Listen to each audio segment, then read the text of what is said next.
เพราะว่าเธอคือดวงใจ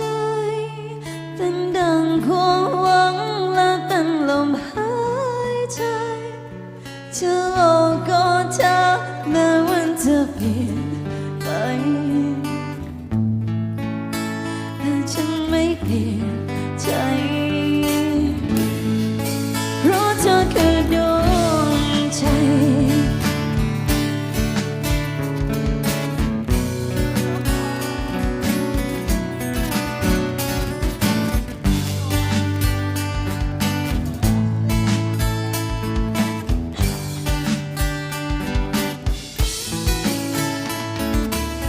วันที่เราได้กอดกันวันที่เราได้บอกลาวันเวลาที่ผ่านมามันก็นานหรือเปล่าแต่วันนี้เธอเป็นอย่างไรวันนี้เธอไปอยู่ไหนวันนี้เธอกินอะไรวันนี้ฉันคิดถึงเธออยู่เธอรู้ไหมฉันนั้นคิดถึงเธออยู่อยากให้รู้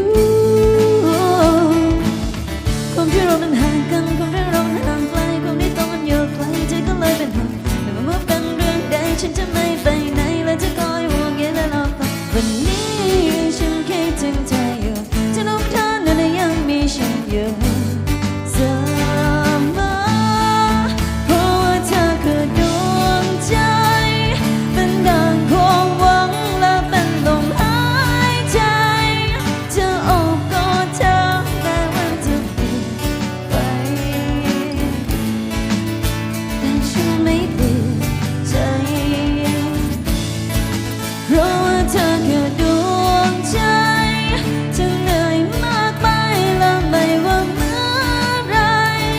อย่างน้อยรู้ตรงนี้ยังมีฉันคอยห่วงใยให้เธอนั้นอีกสักไกลเพราะเธอคือดวงใจ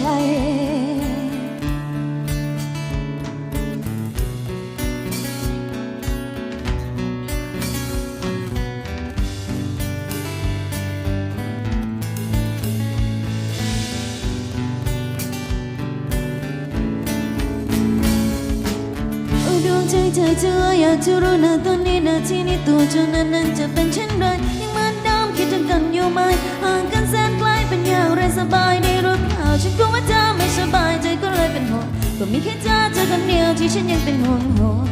ตัวเธอดวงใจดวงน้อยเฝ้าจนน้องตั้งแต่เล็กแก็บอกไว้คอยปกป้องไม่ใครเท่าไรวันหนึ่งเธอหายไปฉันคงอยู่ไม่ไหวจำอย่างไรตอนนั้นฉันไม่มีเธออยู่วันนี้ฉันคิดถึงเธออยู่ฉันรู้ไหมเธอนั้นยังมีฉันอยู่เสมอเพราะว่าเธอคือดวงใจเป็นดังความหวังและเป็นลมหายใจจะโอบกอดเธอแม้วันจะเปลี่ยนไป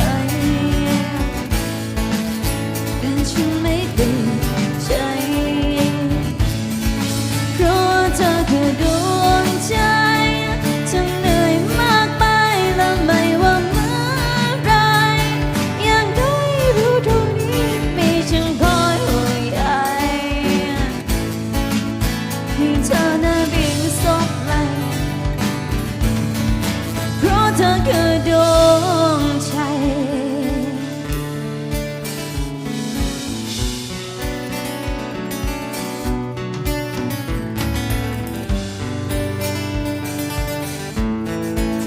ให้เธอนั้นยิ่งสบไหล